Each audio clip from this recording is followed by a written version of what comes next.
Olá pessoal, nós vamos falar do e-commerce, o comércio virtual, um conceito que está ficando cada vez mais relevante hoje em dia. Nesse vídeo será abordado alguns conceitos legais, tributários e técnicos desse tema. Eu vou falar sobre o Decreto Federal 7.962 de 2013, também conhecido como a Lei do E-Commerce. E para isso eu tenho que destacar a principal diferença, que é entre e-commerce e business. E-commerce é quando você faz o comércio pela internet para o seu consumidor final, enquanto e-business você faz negócios que não são só vendas e não são para o consumidor final. O decreto se aplica exclusivamente ao e-commerce. A lei também obriga você a ter informações claras e visíveis no seu site, obriga o atendimento a ser ágil e eficaz, fornece o direito de arrependimento ao consumidor, te obriga a apresentar o seu certificado digital, que seria quando você tem um cadastro do seu cliente, você tem que mostrar que os dados do seu cliente estão protegidos e qualquer não cumprimento sujeita a sua empresa a multas, apreensões e intervenções jurídicas.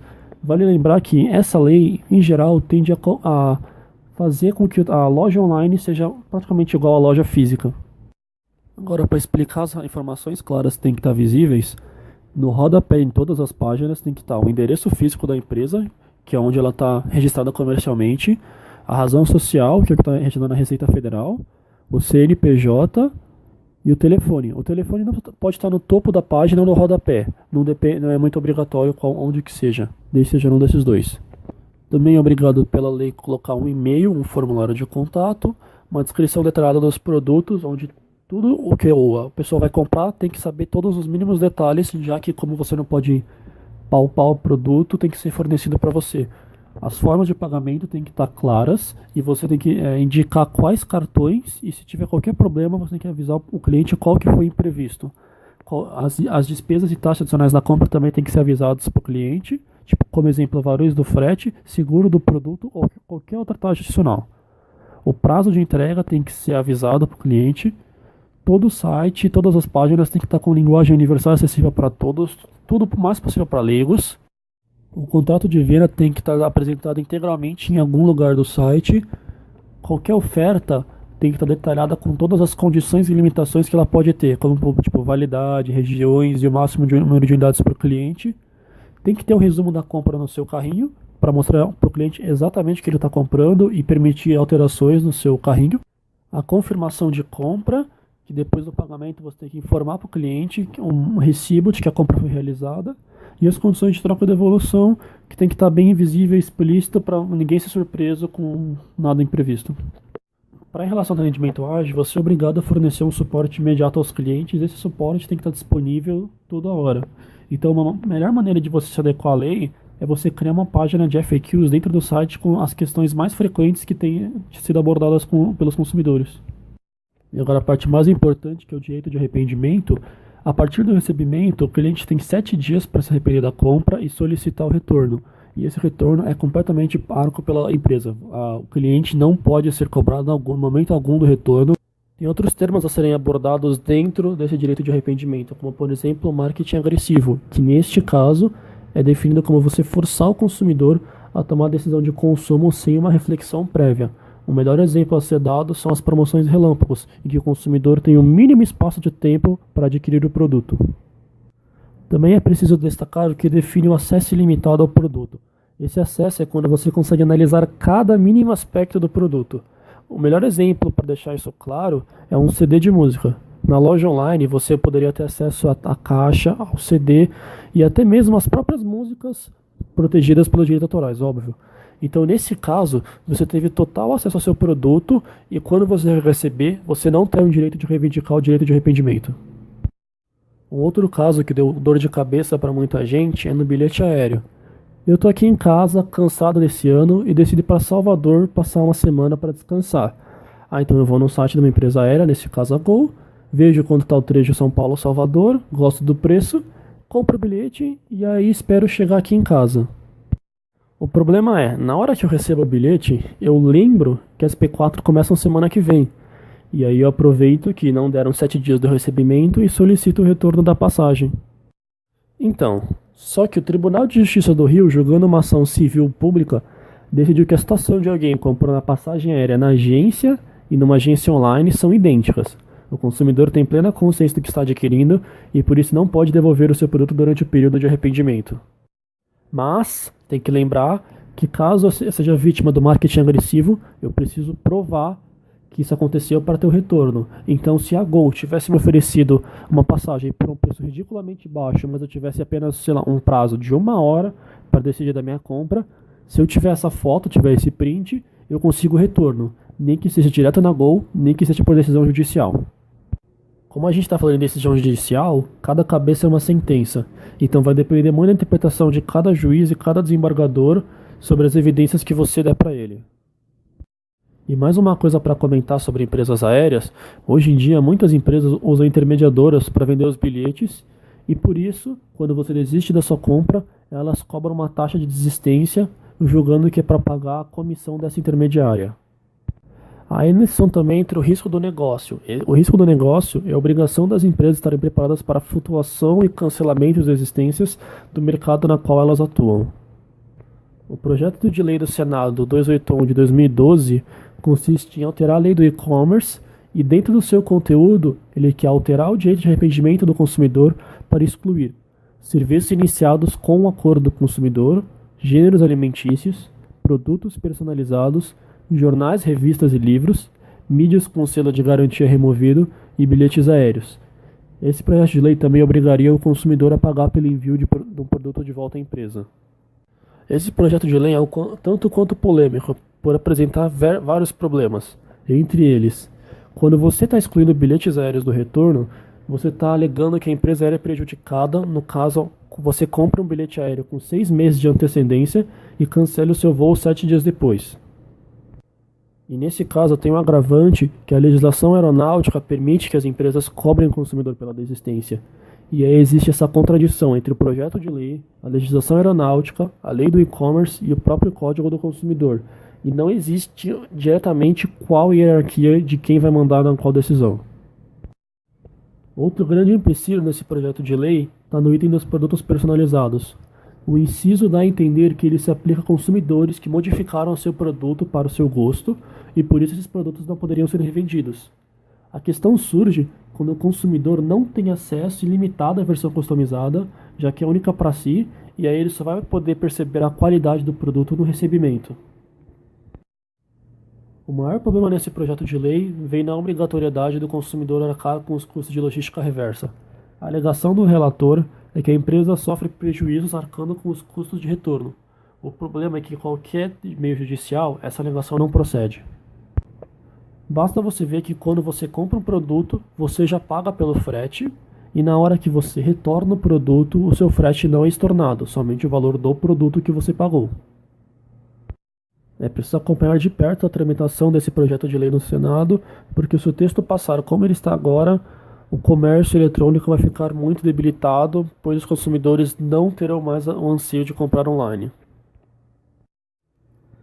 E agora, para a parte de tributos, é preciso notar que existem regras diferentes para produtos e serviços. Para os produtos, a carga tributária é praticamente idêntica à venda física. ICMS do estado da empresa, sobre vendas para consumidores finais em qualquer outro estado. Aí tem o ICMS interestadual, ICMS substituto, COFINS, PIS e Imposto de Renda sobre Pessoa Jurídica quando o cliente for uma outra empresa. E por último tem o IPI, se a empresa que está vendendo for fabricante ou importadora desse produto. No caso dos serviços, tem que ser pagos ISS, COFINS, PIS, Imposto de Renda e CSLL. Até dependendo do serviço, a loja fica obrigada a reter os impostos na fonte. O Protocolo 21 do Conselho Nacional de Política Fazendária visa alterar a tributação sobre vendas a consumidores finais em outros estados, alterando o ICMS estadual para a alíquota interestadual, que é bem maior que apenas a estadual. Assim como no caso da PLS, a gente tem que acompanhar de perto para ver como essa resolução se desenvolve. Um dos principais conceitos do e-commerce que será abordado é o Electronic Data Interchange, ou EDI. E o que é um EDI? Ele é um middleware de integração do software de gestão empresarial. O que significa? Significa que o EDI é um método de comunicação entre duas empresas, a empresa produtora e a empresa de manufatura.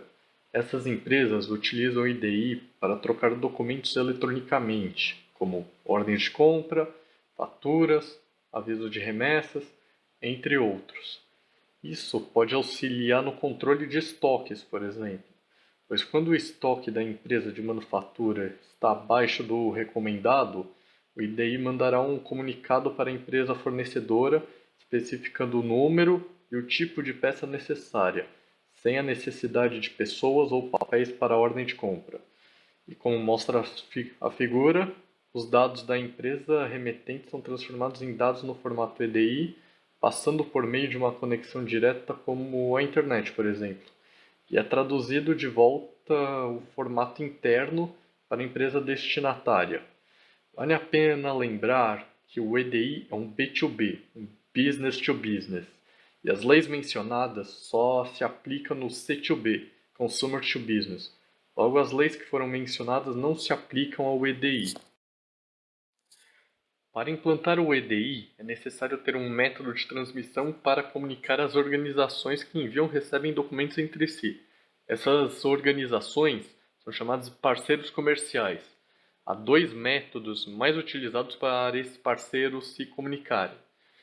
Um deles é o peer-to-peer, que possibilita os parceiros se conectar diretamente entre si por meio de um modem. Porém, a empresa precisa de um modem para cada parceiro comercial que ela tiver. Isso é um problema para empresas que possuem muitos parceiros, como uma montadora automotiva. Ela vai precisar de um modem para cada uma das centenas de empresas de manufatura que ela faz negócio. Para resolver esse problema, eles criaram o Value Added Network, ou VANS. O VANS ele recebe as transmissões e examina para ver quem é o remetente e quem é o destinatário. É bem similar a um posto de correio.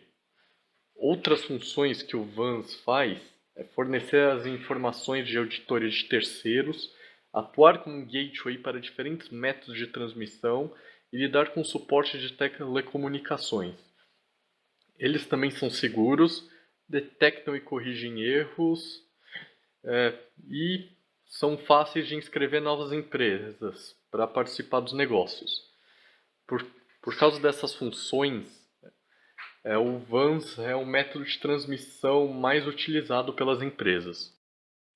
Uma das principais vantagens do ED em relação à utilização de papel para documentos é o fato dele conseguir substituir os fluxos de informações, que exigem uma grande quantidade de interação humana e documentos em papel. Ele também possui a vantagem de reduzir ou eliminar erros manuais de entrada de dados, como erros de envio e faturamento, pois ele elimina a necessidade de reescrever esses documentos.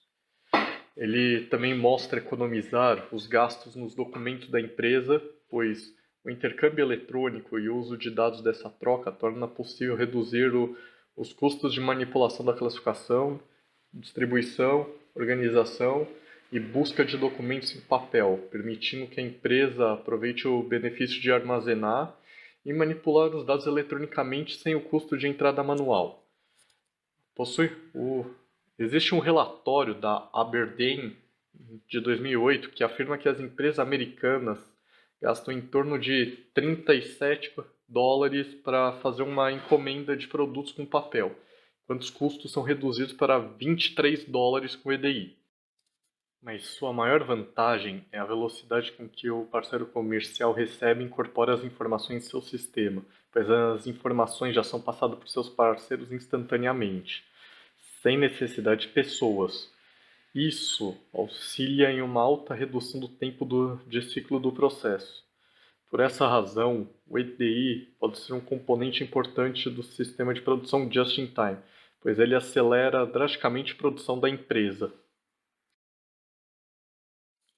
As empresas podem encontrar uma série de dificuldades na implementação do EDI. Algumas delas são o alto custo de setup e na implementação, e não só possuem um setup caro, como também demora para aplicá-lo na empresa. Além dos problemas econômicos, a empresa também deve mudar seu processo de negócio, pois processos de negócio da empresa que utilizam papel podem não ser adequados para o EDI.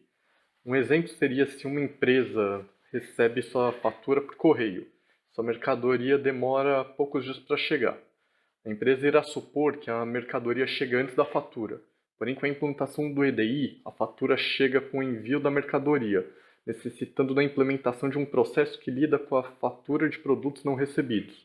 O principal obstáculo para uma implementação bem-sucedida de EDI é a percepção que muitas empresas têm da natureza do EDI. As empresas veem o EDI apenas com um ponto de vista técnico, quando implementações bem-sucedidas pensam no efeito que as informações externas terão nos seus sistemas internos. O que isso quer dizer?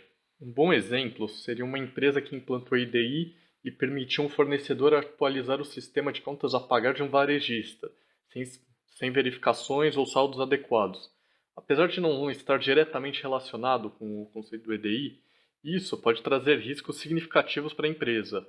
Logo, sempre deve aplicar o EDI pensando nos efeitos que essas informações impactam no sistema.